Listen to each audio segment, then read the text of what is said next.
Magandang araw mga ka-fishing. Ngayong araw ay samahan niyo akong mamingwit dito sa amin.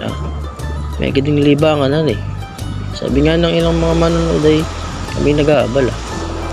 Lagi pa daw ay lambat ang aking gamitin para siguradong hindi masisira. Ikaw naman hindi pa nakakapalo sa aking pagpalo na. Bilisan mo.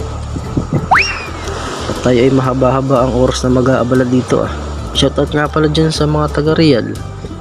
Ako'y pipisto muna sa inyong spot. Babaka sakali na makahuli. Kahit tikila ay maigi din maiplex sa camera. Ayaw di ma! Sa mga ganunita ay kapag walang kwentang video ay hindi iba sa basura. Ako'y lagi sumusubok sa spot na ito.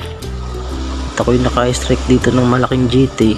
Sa pangyayaring iyon ay ako'y nangihinayang. Hindi ko na ilan din ang isda. Sobrang gahol ko ay kulang na lang sisirin ko yung isda sa ilalim. Nakasabigtal nga yung isda, pinapaisip ako bigla na dapat nagdala ko ng pana para siguradong walang kawala. At dito nga pala sa mundo ng fishing, kapag hindi ka matyaga, uuwi kang walang wala. Kung wala naman talagang mahuli ay tayo magbungkal ng bato dyan at tayo manihi bago umuwi. May ganding mga sabawan kahit isang timba, iba na iyon. At kung tinapos mo ang aking video ay salamat sa inyo. At kahit baga ito'y walang kwentang video ay may ganding pagtyagaan. Ayaw di ma!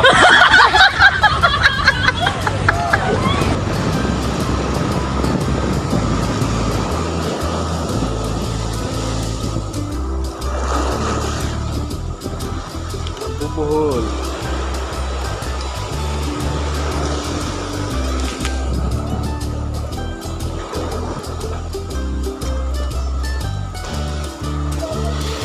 Pag may isda ay may isda talaga dito, kaso parang walang isda.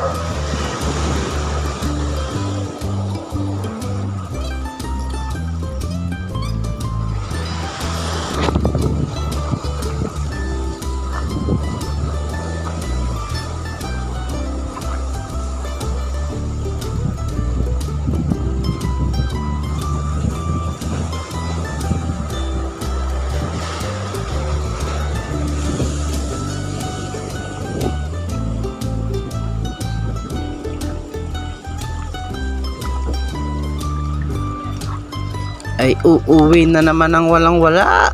Ay ano na ano ng klaseng spot ito at hindi man lang makaisa.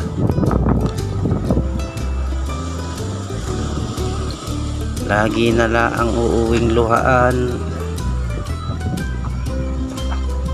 Ay sa lakas ba naman ng amihan ay kahit yung isda ay kakabahan.